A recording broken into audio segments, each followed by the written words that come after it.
कराची में पिछले हफ्ते जो है वो 1 जून से लेकर आज तक तकरीबन 32 ऐसे जो है वो झटके रिकॉर्ड हुए हैं। कि जिस फ्रीक्वेंसी के साथ ये ट्रेमर्स आ रहे हैं, ये मेरे ख्याल से अनप्रेसिडेंटेड है पाकिस्तान में। कराची वो जगह है जहाँ 3 टेक्टोनिक प्लेट्स मिलती हैं, अरेबियन प्लेट और यूरेशियन प्लेट और इंडियन प्लेट। जलजले से लोग नहीं मरते, जलजले की वजह से जो इंफ्रास्ट्रक्चर और बिल्डिंग को डैमेज होता है उससे लोग मरते हैं। लेकिन जिस फ्रीक्वेंसी से जलजले आ रहे हैं तो ये हमें बहुत ज़्यादा खबरदार करते हैं कि इसको जनरल पैटर्न के तौर पे ना लिया जाए, बल्कि इसको एज अ केस स्टडी लिया जाए। 54% of the buildings will undergo damage beyond repair. Damage जी, 1 लाख लोगों की बात हो रही है। 1 लाख लोग इन चंद सेकंड्स। आपके पास तो दफनाने के लिए जगह भी नहीं है।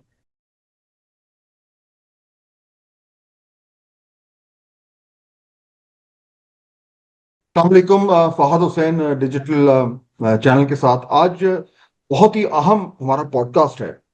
क्योंकि आप सुन ही रहे होंगे, शायद ही कोई पाकिस्तान में शख्स हो जिसको ये इल्म ना हो कि कराची में पिछले हफ्ते जो है वो जलजलों का सिलसिला शुरू हुआ है। जो उसकी इंटेंसिटी तो ज्यादा नहीं थी, लेकिन उससे सवाल जो है वो बहुत उठे हैं। अभी जो मैं ताज़ा देख रहा था, 1 जून से लेकर आज तक तकरीबन 32 ऐसे जो है वो झटके रिकॉर्ड हुए हैं। और उनका जो रेंज है रेक्टर स्केल पे वो 1.5 से लेकर 3.6 तक रहा है। शैलो भी रहे हैं, थोड़े से डीप भी हैं। कहा यह जा रहा है कि ज्यादा परेशानी की बात नहीं है, लेकिन एक्चुअल सूरत हाल क्या है ये समझना बहुत जरूरी है। क्योंकि हर तरह की थियरीज जो है वो इस वक्त फ्लोट कर रही हैं। कुछ लोग इनको लाइटली ले रहे हैं, कुछ थोड़ा ज्यादा परेशान है। एक्चुअली मामला क्या है, ये कराची में क्यों हो रहा है, और इसके हवाले से हमें किन चीजों को, कौन से जो पहलू हैं उनको जहन में रखना चाहिए। अगर खास तौर पे आप अगर कराची और उसके आसपास के इलाकों में रहते हैं तो आपके लिए तो बहुत ही जरूरी है। लेकिन वैसे अदरवाइज क्योंकि पाकिस्तान में जलजले आते रहते हैं तो ये हर पाकिस्तानी के लिए इंपॉर्टेंट है आज सुनना कि आज हम क्या बात करेंगे। इसलिए हमने दो बहुत ही मोतबर और क्वालिफाइड मेहमानों को दावत दी है। मेरे पहले मेहमान हैं प्रोफेसर सरोश हशमत लोधी, साबिक वाइस चांसलर हैं एनईडी यूनिवर्सिटी के, सिविल इंजीनियर हैं, स्ट्रक्चरल इंजीनियर, और इनकी क्वालिफिकेशन है ये। इस वक्त सिंध हायर एजुकेशन कमीशन का भी में ये बहुत अहम रोल अदा कर रहे हैं और सीनियर वाइस प्रेसिडेंट हैं सन इंजीनियरिंग काउंसिल के। तो हर हवाले से वैसा आपके पास वो नॉलेज है जिससे आज हम मुस्तफीद होने की कोशिश करेंगे। मेरे दूसरे मेहमान हैं डॉक्टर अदनान खान, ये एसोसिएट प्रोफेसर ऑफ जियोलॉजी हैं यूनिवर्सिटी ऑफ कराची में, और इनकी स्पेशलिटी है एनवायरमेंटल जियोलॉजी। तो उस हवाले से इनका जो एक्सपर्टीज है वो भी बहुत रेलिवेंट है। और मेरे दोनों मेहमान जो हैं वो पिछले चंद दिनों से मुख्तलिफ फोरम्स पे अपनी जो माहिराना राय है वो भी शेयर कर रहे हैं। तो हम आज, हमारी खुशकिस्मती है कि हमारे साथ ये दोनों ज्वाइन है। आप दोनों का बहुत शुक्रिया। अगर प्रोफेसर साहब, अगर आप इजाजत दें तो मैं डॉक्टर अदनान खान से जरा शुरू करना चाहूंगा। जी इनकी प्लीज प्लीज। इनकी जो एक्सपर्टीज है उसकी रोशनी में। डॉक्टर अदनान, ये जो बहुत कुछ हमने पढ़ा सुना कि ये क्या हो रहा है, क्यों हो रहा है, ये झटके क्यों आ रहे हैं और आई जा रहे हैं। मेट डिपार्टमेंट भी इस हवाले से अपनी जो है वो राय लोगों के सामने रख रहा है। आपको क्या समझ आया है अभी तक एग्जैक्टली ये इतने ज्यादा जलजले क्यों आ रहे हैं, और परेशानी की कितनी बात होनी चाहिए? जी, बिस्मिल्लाहिर्रहमानिर्रहीम। फाज साहब, सबसे पहले तो हमारे लिए भी ये बहुत अलार्मिंग और बहुत ही ज़्यादा यूनिक सी चीज़ है कि जिस फ्रीक्वेंसी के साथ ये ट्रेमर्स आ रहे हैं, ये मेरे ख्याल से अनप्रेसिडेंटेड है पाकिस्तान में। और जहाँ तक बात है कि क्यों आ रहे हैं, तो देखें, अर्थक्वेक का आना एक नेचुरल फिनोमेना है। जाहिर है कि हमारी जो अर्थ है ये डायनामिक है, ये मूव करती है। और जब मूव करती है तो बहुत सी जगहों पे कंप्रेशनल फोर्सेस जो है वो एकोमुलेट होती हैं। और जब वो एक थ्रेशोल्ड को क्रॉस करती हैं तो उसको रिलीज होने का मैकेनिज्म जो है वो नेचर ने रखा हुआ है। और वो जो रिलीज होती है वो बेसिकली उन आसान रास्तों से होती हैं जहाँ से इनको इंटरप्शन ना हो। और वो आसान रास्ते नेचर के अंदर जो है वो हम उनको फॉल्ट्स कहते हैं या फ्रैक्चर्स कहते हैं। तो जहाँ तक बात है कि कराची में इतने जल्जले क्यों आ रहे हैं, तो मसला ये नहीं है कि जल्जले क्यों आ रहे हैं, जल्जले तो आएंगे, लेकिन जिस फ्रीक्वेंसी से आ रहे हैं और जिस खास पॉकेट पर आ रहे हैं, ये असल में एक क्वेश्चन है जिसको हम लोगों को एड्रेस करना जरूरी है। तो अब आप जैसे देखें कि कराची में फॉल्ट की जहाँ तक बात की जाए तो फॉल्ट लाइन्स और बहुत सारी हैं। आप अगर पीर मंगो की तरफ, मंगो पीर साइड पे चले जाएं, वहां पर भी फॉल्ट्स हैं, दांडी फॉल्ट भी है। लेकिन हम ये देखते हैं कि हमारे पास ये जो नदीर रिवर बेसन का पॉकेट है, ये ज्यादा अफेक्ट हो रहा है। अच्छा, इसमें जो है दो तीन चीज हैं। एक तो ये कि डेफिनेटली हमारी जो प्लेट है नॉर्थवर्ड मूव कर रही है 4 से 5 सेंटीमीटर, तो उसकी वजह से कंप्रेशनल स्ट्रेस या एनर्जी तो स्टोर हो रही है पूरी प्लेट में। लेकिन क्योंकि साउथ में आते आते वो कंप्रेशन बहुत ही कम हो जाता है, वो 8-10%, 20% से ज्यादा नहीं होता। तो इसी वजह से अगर वो रिलीज हो भी जाए तो वो 2, ढाई, 3, 3.5 मैग्नीट्यूड के ही जलजले जनरेट करेगा। लेकिन मसला ये आ रहा है कि भाई एक दफा जो एनर्जी स्टोर हुई थी वो एक साथ जो है उसको रिलीज हो जाना चाहिए था। लेकिन ये मुसलसल जो इसके अरेज ऑफ यानी कि फ्रीक्वेंसी जो आ रही है आपकी इंटरमिटेंटली, मुसलसल आप देख रहे हैं कि एक के बाद दूसरा, दूसरे के बाद तीसरा। तो इसको अगर हम पैटर्न देखें ग्राउंड में, तो कोई ऐसी एनर्जी के मुख्तलिफ पैकेट्स मौजूद हैं जो by the time one by one करके जो है वो अपनी एनर्जी को रिलीज कर रहे हैं। यानी कोई एक खास हॉट स्पॉट नहीं है, बल्कि मल्टीपल स्पॉट्स जो है वो स्पेकुलेटेड हैं। दूसरी तरफ हम ये देखते हैं कि अर्थक्वेक आने के बहुत सारे मामला होते हैं। सिर्फ नेचुरली अर्थक्वेक नहीं आता, बल्कि ये ह्यूमन इंड्यूस भी होता है। ह्यूमन इंड्यूस के अंदर भी बहुत सारे फैक्टर्स आते हैं, जिसमें अगर आप कोई वेस्ट डिस्पोजल साइट है, वहाँ की एक्टिविटीज है सब सरफेस, तो उसकी वजह से भी हो सकता है। इसी तरीके से अगर आप ग्राउंड वाटर की ओवर एक्सट्रैक्शन कर दें, उसका रिचार्जिंग मैकेनिज्म ना हो, तो उसके नतीजे में एक वाटर का बहुत बड़ा वॉल्यूम जो है जब निकाला जाता है तो वहां पर एक बहुत बड़ी खला गैप पैदा हो जाता है। तो उस गैप को फिल करने के लिए रॉक्स डिफरेंशियल सेटलमेंट के प्रोसेस से गुजरती हैं, और वो भी जो है वो इस तरह के ट्रेमर्स क्रिएट करता है। अब सब ये बताइए कि तो अगर ये इस तरीके से अगर थोड़े थोड़े हल्के झटकों से अगर ये एनर्जी निकल रही है, तो फिर जो मेट डिपार्टमेंट का कहना है कि जी ये अच्छी बात है, इसकी बजाय कि अगर एक बार ही निकलेगी तो वो बहुत बड़ा जलजला आ सकता है, तो ये बात दुरुस्त है कि ये बेहतर हो रहा है कि इस तरीके से एनर्जी रिलीज हो जाए इसकी बजाय कि एक बारी जो है वो बहुत बड़े झटके से निकले। देखिए, नेचर का जो रूल है वो ये है कि जब एनर्जी रिलीज होती है तो सबसे पहले मैक्सिमम एनर्जी रिलीज होती है, उसके बाद वो डिसिपेट करके थोड़े थोड़े पॉकेट्स में आती है। ऐसा नहीं होता कि पहले थोड़ी थोड़ी सी एनर्जी रिलीज हो रही है और उसके बाद एकदम से जो है वो हाई एनर्जी की तरफ ब्लो आउट हो जाए। तो यहाँ पर जैसे मैंने बताया कि कराची की जो प्लेट है ये पैसिव मार्जिन पर है, तो हाई एनर्जी एकोमुलेशन के चांसेस नहीं है। ठीक है, मुआवजे तो कोई कुछ भी हो सकते हैं। मुआवजों की अगर हम बात करें तो अल्लाह ताला कोई भी ऐसा वाकया रोनुमा करवा सकता है जो हमारी अकल और शऊर से बालातर हो। लेकिन चूंकि हम साइंटिस्ट हैं और साइंटिफिक पैटर्न के ऊपर बिलीव करते हैं, तो उस पॉइंट ऑफ व्यू से अगर हम देखें तो कराची जो है रिलेटिवली सेफ जोन में आता है अर्थक्वेक के हिसाब से। हम्म। तो यहाँ पर बड़े इवेंट का होना जो है वो समझ लें कि 1% से भी कम चांसेस जो है उसके हैं। तो ये कह देना कि जनाब अगर ये छोटे छोटे से ट्रेमर्स आ रहे हैं तो ये इसका मतलब ये हुआ कि अगर ये ना आते तो नीचे से बहुत बड़ा कोई ब्लो आउट हो सकता है, तो ये मेरे ख्याल से एक अलग मुनफरिद सी बात होगी।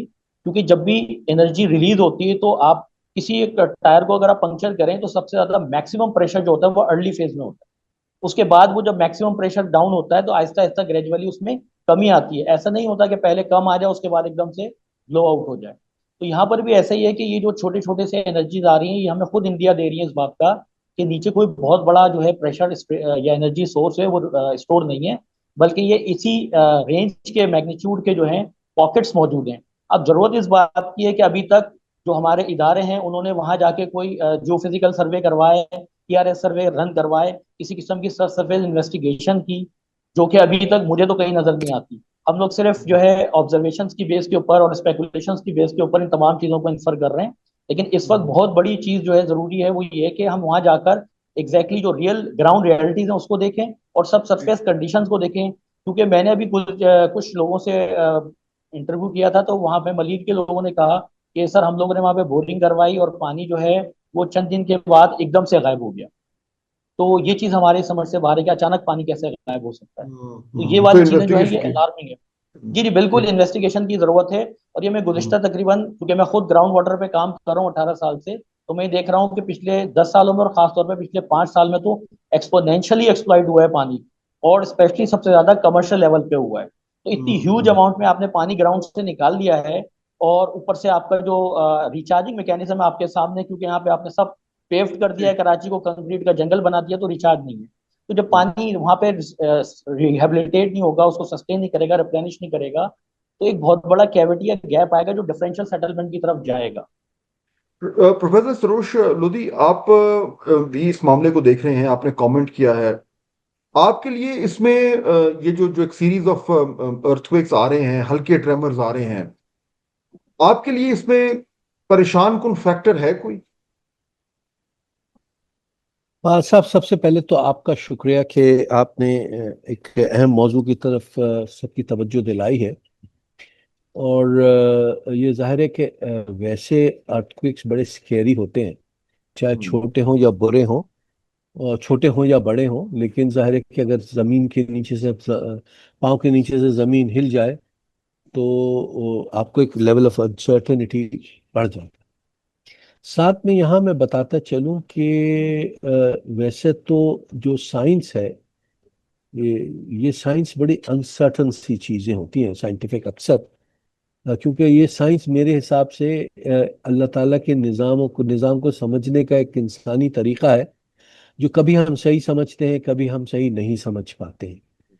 तो इसीलिए थ्योरीज चेंज होती हैं। लेकिन जितनी भी साइंसेस नोन है, बहरहाल उसमें एक खासी हद तक एलिमेंट ऑफ सर्टेनिटी मौजूद है।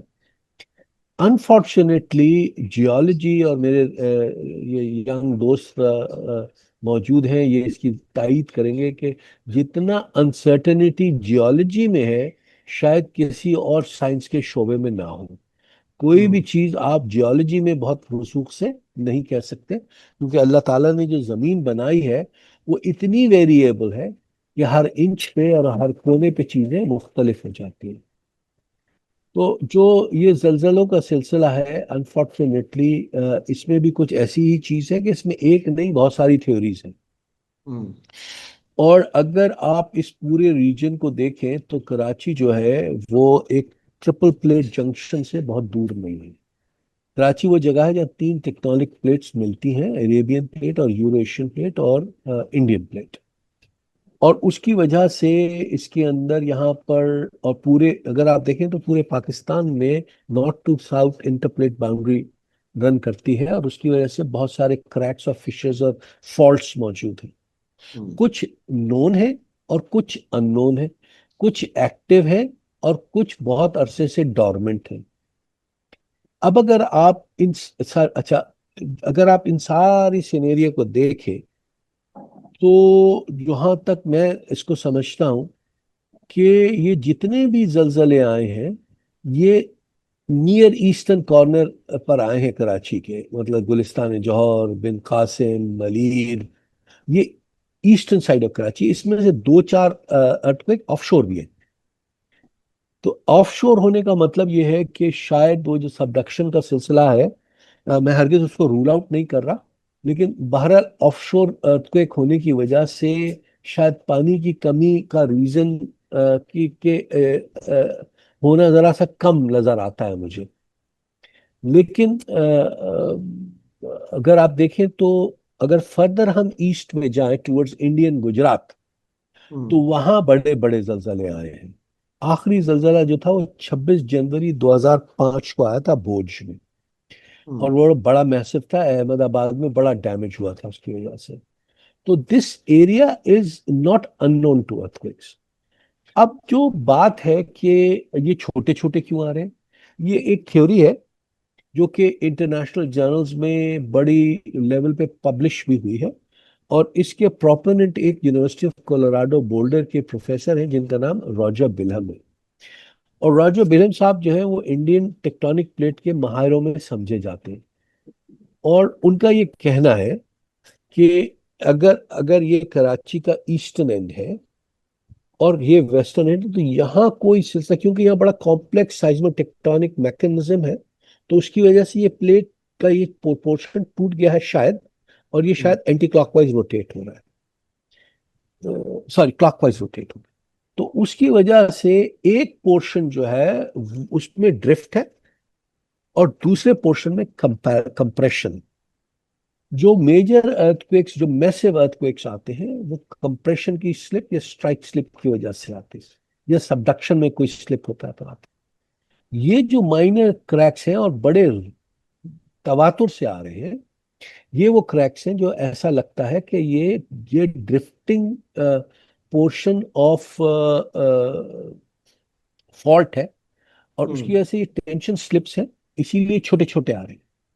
और मेरा ख्याल है जो मेट डिपार्टमेंट का कहना है कि इसमें उतनी तशवीश की बात नहीं है, उसकी शायद एक लॉजिक ये है कि क्योंकि जो टेक्टोनिक प्लेट मूवमेंट है, और मैं पिछले 2005 से इस टेक्टोनिक प्लेट मूवमेंट को पूरे इस रीजन में स्टडी कर रहा हूँ।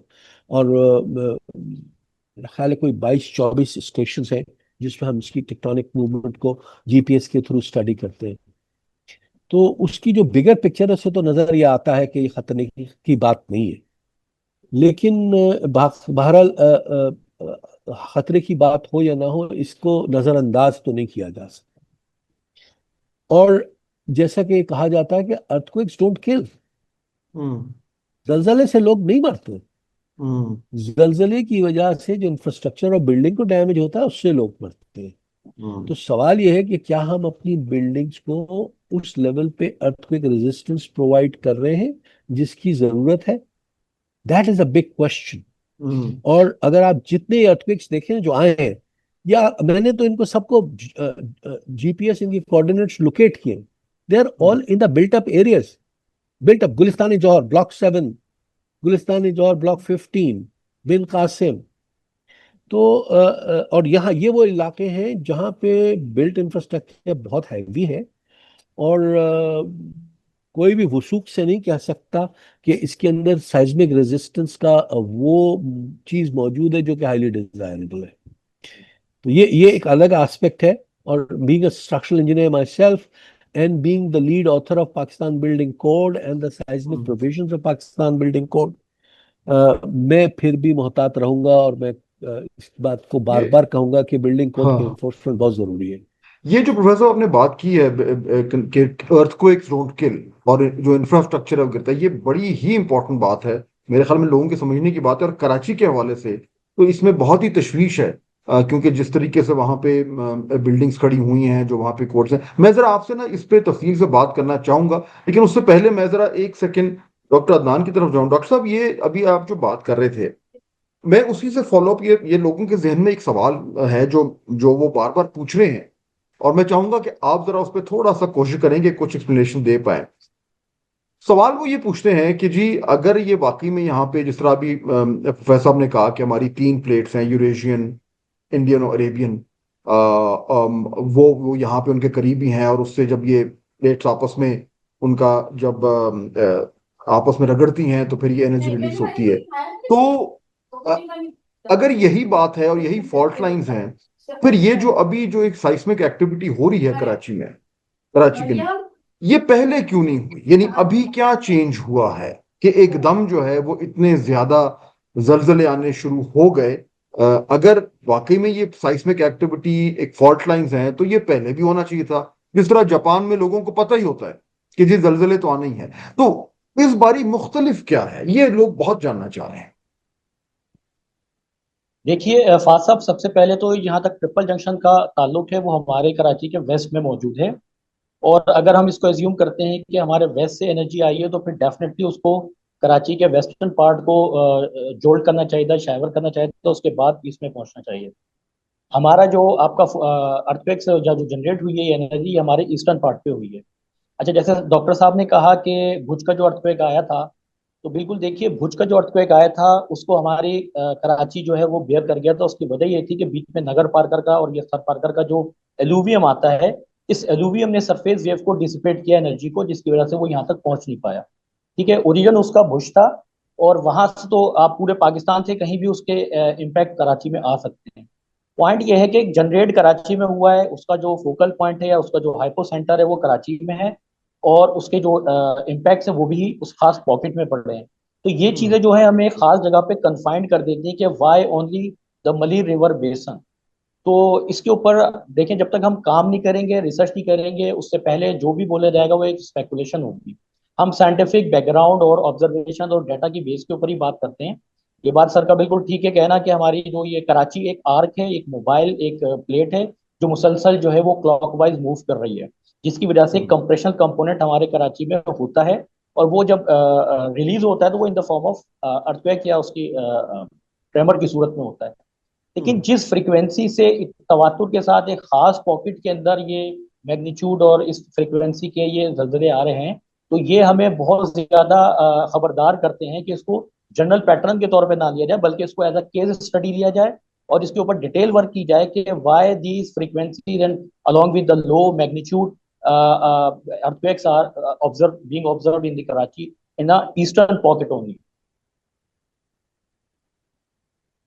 तो इसमें यानी फिर इसका जो जो ईस्टर्न में भी जो आ रहा है, वो जो बेसिक सवाल है कि जी वाई नाउ, पहले क्यों नहीं देखिए इस तरह के इतनी ये ज्यादा ये एक्टिविटी हुई? ये ये ये कोई बात नहीं है। देखें, एनर्जी हर वक्त हमारी रॉक्स में स्टोर होती है। हम्म, आपके पास कोई ऐसे सेंसर हो जो आप रॉक्स जो होती हैं, जो अंडर स्ट्रेस होती हैं, उनकी स्ट्रेस लेवल को आप ऑब्जर्व करें, मॉनिटर करें, और आप उसकी जो क्रिटिकल थ्रेशोल्ड है जिस पर उनके अंदर ब्रिटल बिहेवियर आता है, ये सारी चीजें मॉनिटर करें तो आपको खुद पता चल जाएगा कि, या आप उसको फोरकास्ट कर सकते हैं कि कितने अरसे के बाद इस एनर्जी की स्टोरेज के बाद ये रॉक में रप्चर आएगा और ये एनर्जी को रिलीज करेगी। लेकिन इस तरीके का मेरा नहीं ख्याल कि पाकिस्तान में किसी लेवल पे कोई काम हुआ है, खास तौर पे ऐसे पैसे मार्जिन में जहां पर कोई एक्सपेक्ट ही नहीं करता कि अर्थक्वेक जो है इतनी ज्यादा फ्रीक्वेंसी के साथ आएंगे, भले लो हम्म, मैग्नीट्यूड के हों। तो ये हम्म, सारी चीजें नेचुरल फिनोमेना है। इसके लिए आपको या तो कुछ सेंसर्स लगाने पड़ेंगे या डिटेल स्टडीज करनी पड़ेंगी, तब आप बता सकते हैं या फोरकास्ट कर सकते हैं कि कितने अरसे के बाद आएंगे। अब आई डोंट नो कि ये कितने अरसे से यहाँ पर एनर्जी एकोमुलेट हो रही थी। हो सकता है पिछले 10 साल से हो रही हो, पिछले 20 साल से हो रही हो, पिछले 100 साल से हो रही हो, और एक क्रिटिकल थ्रेशोल्ड के बाद वो एनर्जी जो है वो रॉक के थ्रू रिलीज हुई है। तो ये हम्म, एक नेचुरल फिनोमेना है, नेचुरल प्रोसेस है। इसको हम जब तक के खुद साइंटिफिकली ऑब्जर्व ना करें, इस पर एक्सपेरिमेंट्स ना करें, हम इसके बारे में कुछ बोल नहीं सकते। हम्म। प्रोफेसर साहब, ये तो चले, अब ये हो गया कि जी आ रहा है और एनर्जी रिलीज हो रही है, और जिस तरह डॉक्टर साहब कह रहे हैं कि इस पे we require more research to understand कि क्या है। लेकिन जो जो जो जो फंडामेंटल नुकता है, जाहिर बात है, जिस तरह आपने कहा कि जब जमीन आपके पैरों तले हिलती है तो हर शख्स जो है वो घबरा जाता है, और घबराहट इसलिए होती है क्योंकि जब बड़ा जल्जला आता है तो उससे जो नुकसान है वो हम सब ने देखा है। 2005 में जो पाकिस्तान में इधर नॉर्दर्न एरियाज में जो जल्जला आया था, वो तो जाहिर बात है सबकी जहनों में नक्श है, इस तरह उसने तबाही मचाई थी। कराची के हवाले से ये इंफ्रास्ट्रक्चर का जो खतरा है, ये कितना सीरियस है? ये आप इसको आपने इस पर बात भी की है, पहले भी की है, मैंने पढ़ा भी है। क्या कराची में बिल्डिंग लॉज ज्यादा ढीले हैं, ज्यादा लैक्स हैं? क्या वहां पे कंस्ट्रक्शन जो है वो सब स्टैंडर्ड है? क्या कराची ज्यादा वल्नरेबल है अगर खुदा ना खास्ता कोई थोड़ा सा ज्यादा शिद्दत का जल्जला है? देखिए, कराची के अंदर बिल्डिंग कोड तो अपना मैं काम करता है। डॉक्टर साहब, मैं जरा अगर अ, प्रोफेसर साहब से ये, मैं फिर वापस आता हूँ प्रोफेसर लोधी से, जरा जी मैं जी। इसका एक सवाल कर जी। जी प्रोफेसर साहब। बड़ी इंटरेस्टिंग बात यह है कि कराची के जो बिल्डिंग का बिल्ट एनवायरनमेंट है ना, वो जी। पाकिस्तान की बिल्ट एनवायरनमेंट में सबसे बेहतर है। अच्छा। ये तो कोई वो नहीं है।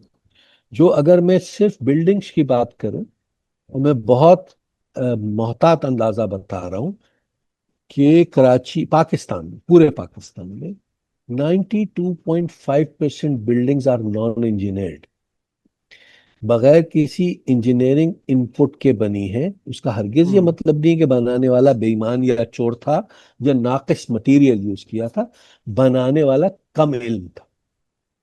तो इसकी वजह से कम इल्म। और अगर आप देखें पाकिस्तान का नक्शा उठा के और उसको मैप करें बिल्ट एनवायरनमेंट को, तो एक बड़ी तादाद दरिया सिंध के दाएं बाएं रहती है या इरिगेशन कैनाल्स के आसपास रहती है, फॉर वेरी ऑब्वियस रीजंस। तो वहां जितने भी मकानात बने हुए हैं, ना तो वो मल्टी स्टोरेड है, और ना ही उनके अंदर कोई स्ट्रक्चरल फ्रेमिंग सिस्टम्स मौजूद है, दीवार के ऊपर छतें रखी हुई है। और ये लोड बेयरिंग स्ट्रक्चर्स कहलाते हैं, और इन लोड बेयरिंग स्ट्रक्चर्स के अंदर कोई साइज्मिक रेजिस्टेंस नहीं होती।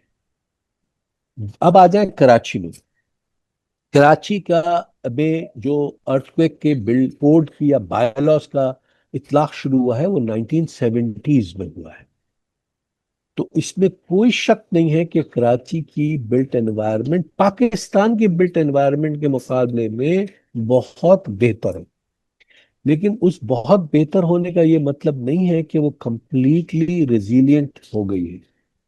मैंने एक स्टडी की थी 2011 से 2000, मेरा ख्याल 15-16 तक, and we were doing a study as a part of the entire Middle Eastern region, and as a result मैंने कराची की ऊपर ये seismic scenarios रन किए थे।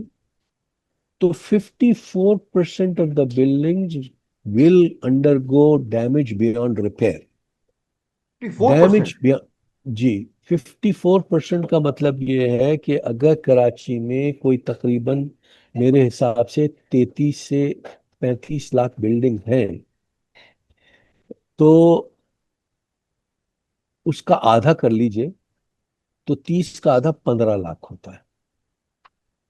इसका मतलब ये कि आधी आबादी उसमें रहती है। अब कराची की जो भी आबादी हो, से 16 मिलियन है, तो 8 मिलियन आबादी इन मकानों में रहती है। 8 मिलियन को मैं अगर आसानी के लिए 10 मिलियन कर लूं और 1% लोग भी मर जाएं, तो 1 लाख लोगों की बात हो रही है। 1 लाख लोग इन चंद सेकंड्स। आपके पास तो दफनाने के लिए जगह भी नहीं है। ये है सिचुएशन। और ये मेरी रिसर्च एक जगह नहीं, कई जगह पब्लिश हो चुकी है, ऑथेंटिक जर्नल्स में पब्लिश हो चुकी है। Once again the reason is not corruption, the reason is not क्या कहते हैं, poor material. The reason is improper knowledge of the people responsible. देखिए, घर तो मैं अपना बनाऊंगा ना। बिल्डिंग बायलॉज अपनी जगह है, और बिल्डिंग बायलॉज का एक बहुत इलेबोरेट मैकेनिज्म मौजूद है, और स्पेशली जो टॉल बिल्डिंग्स है उसमें बड़ा डिलिजेंटली और ऑनेस्टली इंप्लीमेंट भी होता है। तो मैं इसको इंजीनियर की जिम्मेदारी नहीं लगा रहा। मैं तो ये कह रहा हूँ, जो हमारे पास पूरे शहर में घर बने हुए हैं उनकी तादाद बहुत ज्यादा है उन अपार्टमेंट कॉम्प्लेक्स में। फिर दूसरी बात ये कि अपार्टमेंट कॉम्प्लेक्सेस में, और मैं बड़े वसूख से कहता हूँ, और आप ये एक्सपेरिमेंट करके देख लीजिए कि अगर यूनिवर्सिटी रोड पे आप ट्रेवल करें ना, तो फ्लैट्स बने हुए बहुत सारे, जो 70s और 80s के बनाए हुए फ्लैट्स हैं। उसमें आपको फ्लैट पे जाए बगैर पता चल जाता है कि बाथरूम कहाँ है, क्योंकि इतनी पुअर प्लम्बिंग हुई है। अब जिस बिल्डिंग में पिछले 20 साल से प्लम्बिंग हो, उसका लीकेज हो रहा है सीवरेज का, उसमें कितने ही आप सोने का मटेरियल डाल दीजिए, वो 25 साल में खराब तो होगा ना। तो डिटेरेशन of material is another important factor, ageing is another important factor, and that has, ये प्लम्बिंग को फिक्स करना जो है, ये बिल्डिंग कंट्रोल अथॉरिटी का काम नहीं है, ये हाउस ओनर का काम है। तो ये it's a very complex phenomenon, और जिसको सिर्फ आप जब ठीक कर सकते हैं जब मास अवेयरनेस हो, पब्लिक अवेयरनेस हो। मैं वॉलेंटरली अपने घर की इन चीजों का ख्याल रखूं, मैं जिस अपार्टमेंट में रहता हूँ वहाँ वॉलेंटरली इन चीजों का ख्याल रखूं। क्योंकि एक देखिए, बिल्डिंग कंट्रोल का क्या काम है, जब बिल्डिंग बनने से पहले नक्शे अप्रूव करें, और बिल्डिंग के दौरान कभी कभार इंस्पेक्शन करके इंटरमिटेंटली देख ले। लेकिन अगर एक बिल्डिंग बन के तैयार हो गई है, और अनलेस कि वो बिल्कुल मखदूश ना हो जाए, उसे डेंजरस डिक्लेयर ना कर दिया जाए, बिल्डिंग कंट्रोल का रोल नहीं आता उसके अंदर, ना इंजीनियर का रोल आता है। वो तो लैंड ओनर का, बिल्डिंग ओनर का और फैसिलिटी ओनर का मामला है। तो इसमें पब्लिक अवेयरनेस की बहुत ज्यादा जरूरत है। Despite of having world standards, हमारे पास जो building code is as good as any other building code in the world. लेकिन बात यह है कि खाली कहानी बिल्डिंग कोड पे खत्म नहीं हो रही है। तो आपके जैसे लोगों के तवज्जुह से जो एक बहुत बड़ा फायदा होने जा रहा है कि हमारी आवाज आम लोगों तक पहुंचे। जनरल इंप्रेशन ये है कि अगर बिल्डिंग्स में अर्थक्वेक रेजिस्टेंट डालेंगे तो महंगा हो जाएगा। अ, पहला सवाल तो ये कि महंगा ज्यादा, पैसा बचाना ज्यादा अहम है या जान बचाना, तो आपको खुद समझ में आ जाएगा। दूसरी बात यह है कि अगर साइज्मिक रेजिस्टेंस और साइज्मिक डिजाइन के हिसाब से बनाया जाए, तो 2-4% से ज्यादा कॉस्ट नहीं बढ़ती है। We are not talking about doubling the price. We're talking about a small increase in the price, which should remain within the budget of the people undertaking construction. तो ये सब चीजें हो सकती है, लेकिन unfortunately public lack of public awareness is a very very major factor. Doctor साहब, ये जो आपने बड़ा एक अलार्मिंग किस्म का जो आपने स्टेटिस्टिक्स दिए हैं कि हाफ ऑफ कराची जो है वो एट रिस्क है, तो ये जो आप बात करें कि जो इंफ्रास्ट्रक्चर बना हुआ है, और अगर ये इस तरीके से ये जो तकरीबन half the total constructed area जो है वो खतरे में हो सकता है। कितना, किस लेवल का अर्थक्वेक आए तो ये ट्रिगर होगा ये खतरा? ये आपने बहुत ही अच्छा सवाल पूछा है। देखिए, मुझे ऐसा लगता है कि अल्लाह ताला को चार्ल्स रेक्टर को शोहरत और नाम देनी थी, इसलिए रेक्टर स्केल मशहूर हो गया। रेक्टर स्केल का जो नंबर आता है ना कि 5.4 और 6.3 और 7.8, ये एक फिक्स्ड नंबर है जो दुनिया के किसी कोने में भी अर्थक्वेक आ जाए उसका नंबर फिक्स्ड रहता है। And this is a measure of amount of energy released. अब अगर एक जलजला फर्ज कीजिए कि इंडियन ओशन में आता है या फिलीपींस में आता है या टर्की में आता है और वो 7.8 मैग्नीट्यूड का, और जापान में आता है वो 8 मैग्नीट्यूड का या एक्स मैग्नीट्यूड का है, तो उसका मैग्नीट्यूड तो कांस्टेंट रहेगा। उस अर्थक्वेक से कराची में या पाकिस्तान में कोई फर्क नहीं पड़ेगा। तो जो बिल्डिंग्स डिजाइन होती हैं वो कभी मैग्नीट्यूड पे नहीं होती। बिल्डिंग्स डिजाइन होती हैं इंटेंसिटी पे, कि जिस जगह मैं बिल्डिंग बना रहा हूं उस वक्त उस जगह पे जलजले की शिद्दत कितनी है। और ये मॉडिफाइड मैकाले स्केल के ऊपर होता है। यहाँ हम लोग उसको करते हैं पी ग्राउंड एक्सेलरेशन पे, कि ग्राउंड की मैक्सिमम एक्सेलरेशन कितनी होगी जिसकी वजह से ये बिल्डिंग के अंदर डैमेजेस हो सकते हैं। और इसके मैप्स बनाए जाते हैं और पूरी मैप्स मौजूद हैं। और ये इस साइस्मिक अर्थक्वेक इंजीनियरिंग का पार्ट है। ज़ाहिर है बेसिकली इसमें जियोलॉजिस्ट का रोल ज़्यादा होता है कि कैसे मैपिंग की जाए। लेकिन बॉटम लाइन ये है कि इसका जवाब ये देना कि अगर 7.8 मैग्नीट्यूड का जलजला आ जाएगा तो ये तबाही हो जाएगी और 6.4 का आएगा तो नहीं होगी, ये जवाब है नहीं इसका। और हर आदमी यही जवाब चाह रहा होता है। जवाब यह है कि अगर ग्राउंड एक्सेलरेशन 0.25 जी से बढ़ जाएंगी तो हाईली लाइकली है कि सिग्निफिकेंट डैमेज हो जाए। 0.25 जी से मतलब यह है कि अगर किसी चीज को हाथ से छोड़ दें तो एक्सेलरेशन ड्यू टू ग्रेविटी होता है, उसको जी कहते हैं। वो 9.8 मीटर्स पर सेकंड स्क्वायर्ड होता है। अगर उसका, अगर 9 के बजाय 9.8 के बजाय 10 ले ले तो उसका 25% यानी 2.5 मीटर पर सेकंड स्क्वायर्ड अगर ग्राउंड एक्सेलरेशन से एक्सीड कर जाएगी तो it can create significant damage. अब जो इंटेंसिटी है वो डिपेंड कर रही है तीन चार चीजों पे। एक, इंटेंसिटी डिपेंड करती है मैग्नीट्यूड पे इटसेल्फ, कि कितना बड़ा अर्थक्वेक आया, कितनी ज्यादा एनर्जी रिलीज हुई है ना। दूसरी वो बेस करती है कि जिस जगह एनर्जी रिलीज हुई है उस जगह से जहां मैं बिल्डिंग बना रहा हूं उसका फासला कितना है। तीसरी चीज ये है कि जो बीच में मटेरियल है, जो अर्थ है, वो किस टाइप की है। और फिर चौथी चीज ये कि जो जलजले की डेप्थ है वो कितनी नीचे है। इस चीज का इनडायरेक्टली जिक्र डॉक्टर अदनान ने किया है कि हाँ, क्योंकि कराची और भुज के दरमियान रन ऑफ कच्छ का इलाका आ जाता है, वो मार्शी लैंड है और उसने शॉक को एब्सॉर्ब किया है। तो उसकी वजह यह कि इतना बड़ा जलजला आने के बावजूद जो मीडियम जिसमें शॉक वेव ट्रेवल कर रही थी उसने अलाउ नहीं किया उसको चलना। लेकिन अगर आप फर्दर ईस्टर्न सिंध में चले जाएं बदीन से आगे, तो वहां पर क्योंकि आबादी ज्यादा नहीं है तो डैमेज तो शायद लाइफ वो तो नहीं हुआ। लेकिन एक फिनोमेनन होता है जो लिक्विफैक्शन कहलाता है, कि जिसमें जब जमीन हिलती है और सोर्स से आपस में दबती है तो जो जमीन का पानी है वो फुव्वारे की तरह ऊपर निकल जाता है और वो कई सौ फीट ऊपर तक जाता है। और मैंने खुद देखा है 2001 के जलजले के बाद जब मैं रिकॉनेस्ट्रेट गया था कि वहां एक नहीं सैकड़ों लाइन से रोड के साथ, रोड के ऊपर लिक्विफैक्शन हुई थी। So that shows that the intensity in the eastern part of Pakistan, especially in Tharparkar and Badin, was very severe, and it was only because of the distance, because of the type of the medium the shock wave was traveling, absorbed it.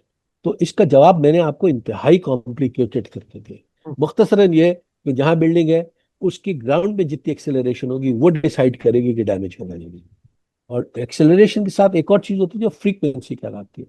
तो ये दोनों चीजों का combination जो है ना, that decides के damage होगा या नहीं। मैं एक्चुअली इस पे एक आपसे और मजीद सवाल करना चाहूंगा, लेकिन पहले मैं डॉक्टर साहब से एक राय ले लूं। अगेन डॉक्टर साहब, मैं आपके सामने वो सवाल रख रहा हूं जो बहुत लोग पूछ रहे हैं, एक आम आदमी के जहन में है ये। तो कराची का जब भी जिक्र आता है और अर्थक्वेक का जिक्र आता है और कोस्टल एरियाज का जिक्र आता है तो एकदम जो है वो एक खौफ पैदा होता है कि जी अगर समंदर की अंदर कोई इस तरह का जल्जला आया तो सुनामी का खतरा। और अगेन जो इंडोनेशिया में हुआ था आज से कई साल पहले, वो जाहिर बात है सबको याद है। तो ये जो एक्टिविटी हुई है, इससे कहीं वो जो खौफ है कि जी कराची बीइंग कोस्टल एरिया और समुद्र और सतह समुद्र के नीचे अगर साइस्मिक एक्टिविटी हो, सुनामी जनरेट हो सकती है, वो कितना रियल है?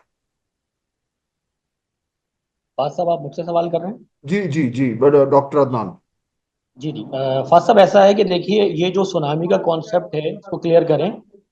ये बेसिकली जो सबडक्शन जोन होता है, जहां पर दो प्लेटें एक दूसरे के नीचे जा रही होती हैं, वहां पर एक प्रेशर जनरेट होता है। और जब वो एनर्जी रिबाउंड होती है तो वो in the form of tsunami होती है। तो इसके लिए जो लाइकली एरिया है वो आपके पास है मकरान कोस्ट।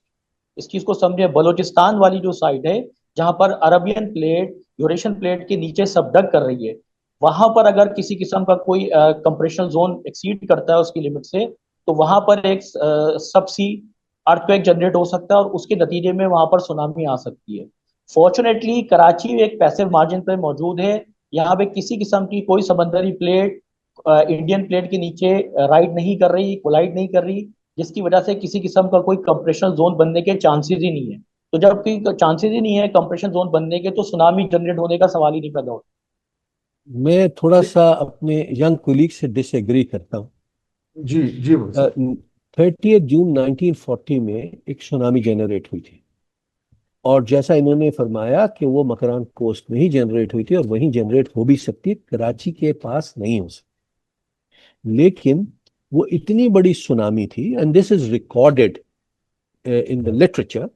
और एक यूनिवर्सिटी ऑफ कराची में बाद में वो डीन भी रहे, प्रोफेसर मैनिक पीतावाला, और उनकी कराची की जियोलॉजी और ज्योग्राफी पे बहुत अमीक तहकीक थी, और उन्होंने पब्लिश भी की है। एक किताब उन्होंने छापी थी, Karachi the geology and geography of Karachi and it's neighbourhood. 1945 में आई थी, सॉरी 1940 में नहीं आई थी, 1945 में। और उन्होंने उसको रिकॉर्ड को ट्रेस किया है, वो किताब मेरे पास अभी भी मौजूद है। और उन्होंने उस रिकॉर्ड को ट्रेस किया, और कराची में केप मॉन्स में ये जो मनोड़ा का लाइट हाउस है, और जो एक मछेरों का विलेज है बड़ा मशहूर, मैं नाम भूल मुबारक रहा हूँ। विलेज। नहीं, मुबारक मुबारक विलेज विलेज। नहीं, नहीं मुबारक विलेज नहीं। खैर, तो ये they were badly damaged. They hmm were the entire village was washed off because the wave traveled to Karachi. It took 3 hours for the wave to travel to Karachi. And these are the records, live records हैं, जो कि professor manic पीतावाला ने अपनी किताब में लिखे हैं। तो yes, tsunami in the south of Karachi cannot be generated, but if it is generated in the near vicinity, it has all the potential of damaging the Karachi infrastructure. इसके ऊपर मैंने एक स्टडी की थी यूएनडीपी के support से, कि अगर एक similar rupture takes place which took place in 1945 in Pasni, वो आप इससे अंदाजा लगाएं, पसनी का सारा शहर वाइप ऑफ हो गया। Gwadar was badly damaged, Surbandar was completely eradicated, बाकी साथ रास्ते में सारे गांव उड़ गए थे। तो ये सारे वो स्टडी मैंने की है, और वो भी पब्लिश हुई है। और उसमें जाहिर है कि वल्नरेबिलिटीज नजर आ रही हैं, कि हमने उसमें ये तय देखा था कि सुनामी अगर वैसी रप्चर होगी तो कितनी लेवल तक इनंडेशन होगा, और उस इनंडेशन के अंदर कितनी पॉपुलेशन इफेक्ट हो सकती है। नंबर क्योंकि मुझे जबानी याद नहीं है, तो हम्म मैं इसलिए इसको बहुत उससे नहीं कह रहा हूँ, लेकिन this was done in 2015 I think, at the 70th year of Pasni tsunami event. तो एक अच्छा, इसके अलावा 2013 में एक अवरान में जलजला आया था, and that was I think 16 सितंबर 2013। और उसका एपिसेंटर तो अवरान के नीचे था, लेकिन that also generated a very small tsunami, and the tsunami was measured at Karachi as well. ये जो केपीटी का उनका अपने पास वेव मेजरमेंट डिवाइस है जो लगी हुई है, वहां पे वो मेजर हुई है। That was only 40 millimetres. तो बहुत छोटी सी सुनामी थी, 1.5 इंच की, लेकिन कराची तक पहुंची थी। तो आप कहेंगे कि मैं तो पब्लिसिटी मॉन्गर हूं, मैं तो वो सॉरी, मैं तो पैनिक मॉन्गर हूं, मैं तो पैनिक मॉन्गरिंग कर रहा हूं। लेकिन I am Yeah. Telling you the realities which are available in the literature, which is been hmm. confirmed by the research, and hmm. Unfortunately ऐसा सब हम्म। कुछ हुआ है। और ये करीने कयास है कि ये फिर होगा। हम हम्म। जल्जलों को आने से नहीं रोक सकते। बिल्कुल सही कह रहे हैं। आई थिंक यही इंपॉर्टेंट चीज है, और जो इस तरह आपने कहा अवेयरनेस बड़ी इंपॉर्टेंट है। मैं फाइनली एक एक दो सवाल आप दोनों से पूछना चाहूंगा। डॉक्टर अदनान, अब जो हमने ये बात कर ली कि जी ये इंफ्रास्ट्रक्चर को कितना खतरा है, और आपने उसके अलावा जो है वो इस हवाले से जो हमारा जियोलॉजिकल इश्यूज हैं उस पर भी बात की। लेकिन हमारे पास इस वक्त क्या ये क्लियर हो रहा है कि हमारे पास जितनी टेक्निकल नो हाउ और एक्सपर्टीज होनी चाहिए, जितनी हमारे पास नॉलेज होनी चाहिए अबाउट साइस्मिक एक्टिविटी, जितनी हमारे पास रिसर्च होनी चाहिए, वो अवेलेबल है पाकिस्तान में या कम है? हम उसको वो वैल्यू नहीं दे पा रहे जितनी हमें देनी चाहिए। जी बिल्कुल, आपने बहुत ही पर्टिनेंट क्वेश्चन किया है। और पाकिस्तान की अगर हम टेक्टोनिक सेटिंग को देखें और इसकी जॉग्राफिकल सेटिंग को देखें, तो पाकिस्तान दुनिया में सबसे ज्यादा वुल्नरेबल कंट्री है इन टर्म्स ऑफ अर्थक्वेक। उसकी वजह यह है कि ये तीन बड़ी प्लेटों का जंक्शन है, और जहां जहां से ये जंक्शन है वहां पे आपको हिमालय मिलता है, ठीक है, चाहे वो हम्म। लेसर हिमालय हो या in the form of upper Himalayas हो। तो जब ऐसे इलाके में आप मौजूद हो जहां पर हर तरफ प्लेट बाउंड्री हो, एनर्जी जो है वो आपकी रेडी हो डिसिपेट होने के लिए, तो वहां पर इदारों को हाइपर एक्टिव होके प्रोएक्टिव होके काम करना चाहिए, बजाय के रिएक्टिव अप्रोच के साथ काम करें। अनफॉर्चुनेटली मैं नहीं देखता कि पाकिस्तान में इस तरीके से इन चीज़ों को सीरियस दिया गया है। क्योंकि सबसे पहली बात तो मुझे एक चीज़ समझ में नहीं आती, I want to be educated, के पीएमडी डिपार्टमेंट यानी महकमा मौसमियात, उनके पास जो है ये सब सरफेस मेजरमेंट जिसको हम रेक्टर स्केल कहते हैं, वो उसका फैसिलिटी मौजूद है। जबकि दुनिया में अगर आप देखें जैसे यूएसजीएस है, तो जॉलजिकल सर्वे जो डिपार्टमेंट्स होते हैं बेसिकली उनके पास ये इंस्ट्रूमेंट्स होने चाहिए, उनके पास ये फैसिलिटीज होनी चाहिए, क्योंकि वो जियोलॉजिस्ट होते हैं, वो इन तमाम चीज़ों को बहुत अच्छी तरीके से समझते भी हैं, साइस्मिक एक्टिविटीज को, और उसको फिर उसके खिलाफ एक्शन लेने के लिए भी वो ज़्यादा कैपेबल और हम्म। कॉम्पिटेंट होते हैं। तो इदारों के लेवल के ऊपर भी मुझे थोड़ा सा कुछ नजर आता है कि शायद कोऑर्डिनेशन नहीं है या शायद चीज़ें क्लियर नहीं है। दूसरा है कि जिस लेवल पे हमको तैयारी करनी चाहिए उस लेवल की तैयारी हम कर नहीं पाते, वरना मरगला टावर जैसा जो एक इवेंट हुआ इस्लामाबाद में वो होना ही चाहिए था। बिल्कुल सही, यानी बहुत अच्छी बात की आपने। फाइनली प्रोफेसर सरोश हशमत लोधी साहब, आपने खुद अपने आप को पैनिक मॉन्गर तो कहा, लेकिन मैं तो नहीं कहूंगा। मैं तो कहूंगा आप रियलिस्टिक बात कर रहे हैं, और हमें मेरे ख्याल में लोगों को ये अच्छी तरीके से एक रियलिटी का मालूम होना चाहिए। तो सवाल ये पैदा होता है कि जो आपने डेंजर्स जिनके बारे में आपने अभी जिक्र किया, अब क्या करें? अब अगर ये खतरा लोगों के जहनों में आ गया है, गवर्नमेंट्स में आ गया है, कराची के लिए is it too late? But जो इंफ्रास्ट्रक्चर बनना था बन गया, अब हम सिर्फ दुआ कर सकते हैं कि वो ना हो, या हमारे पास कोई ऑप्शंस हैं? What should be do now? देखिए, बेटर लेट देन नेवर। ठीक है, तो ऐसी बात नहीं है। अ, देखिए, और जैसे जैसे साइंस तरक्की कर रही है, नॉलेज बढ़ रही है, नॉलेज बढ़ रही है, तो हमने जो बिल्डिंग आपका अपायर स्टेट बिल्डिंग 1929 में बनी थी, तो उसके अंदर तो जो वैल्यू इंजीनियरिंग थी वो नहीं थी जो आज की नई बिल्डिंग में होती है। तो हमें दो काम करने की जरूरत है। एक ये कि जो अब जैसे ही नई चीज जो बन रही है उसको तो सही बनाना शुरू करें, और उसको सही बनवाने के लिए जहां सरकार के रोल की अहमियत है, वहां सरकार के साथ साथ पब्लिक अवेयरनेस की भी है। जो दूसरी चीज है कि जो बिल्ट एनवायरनमेंट डेफिशिएंट बन गया है, हम्म। तो उसको रेट्रोफिट करके परफॉर्म कोड के से साथ कंप्लायंस करना तकरीबन नामुमकिन है। लेकिन एसेंशियल फैसिलिटीज के लिए कानून बनाया जा सकता है। जैसे कि number 1, the hospitals must remain functional right after a major earthquake event, no matter what. Number 2, schools, courts and government buildings, they must be standing. अगर अल्लाह ना करे कोई जलजला आए और कोई गवर्नमेंट इंपॉर्टेंट गवर्नमेंट की बिल्डिंग ही नॉन फंक्शनल हो जाए तो गवर्नमेंट भी नॉन फंक्शनल हो जाएगी। 1969 में एक सैन फर्नांडो वैली कैलिफोर्निया में अर्थक्वेक आया था और उसमें एक जो मेजर सबसे बड़ा अस्पताल था उसकी ग्राउंड फ्लोर पे एम्बुलेंस पार्क होती थी। ग्राउंड फ्लोर के कॉलम सारे के सारे फेल हो गए, पूरी बिल्डिंग डैमेज नहीं हुई, पूरी की पूरी बिल्डिंग एम्बुलेंस पे आके गिर गई, उनका सारा रेस्क्यू सिस्टम ही खत्म हो गया।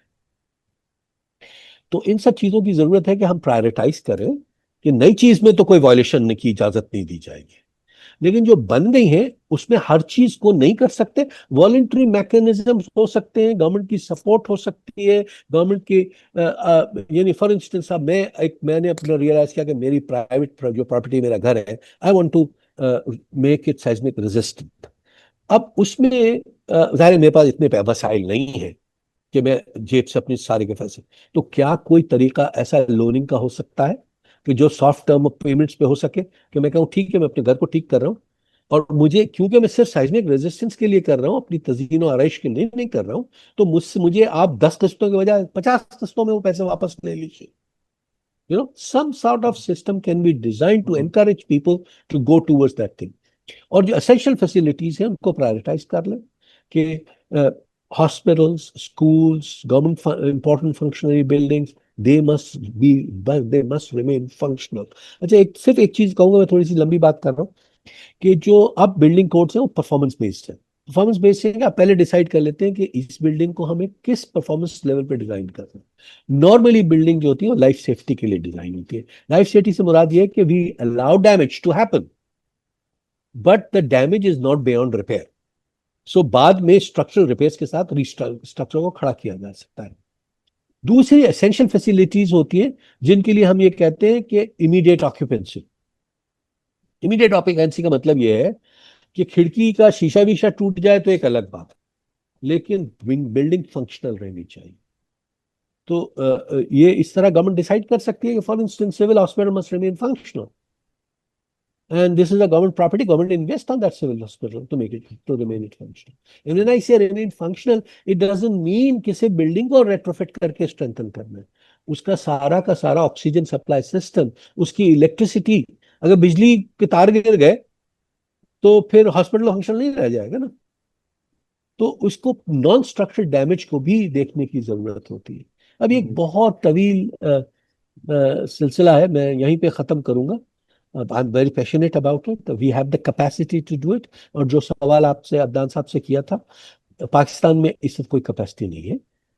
और ये कैपेसिटी अब वो मैट डिपार्टमेंट करे या जियोलॉजिकल सर्वे करे, मैं इस बहस में नहीं पड़ रहा। जिसको भी मैंडेट दिया है उसको कैपेसिटी भी दे, उसको वसाइल भी दे, उसको ट्रेन भी करे।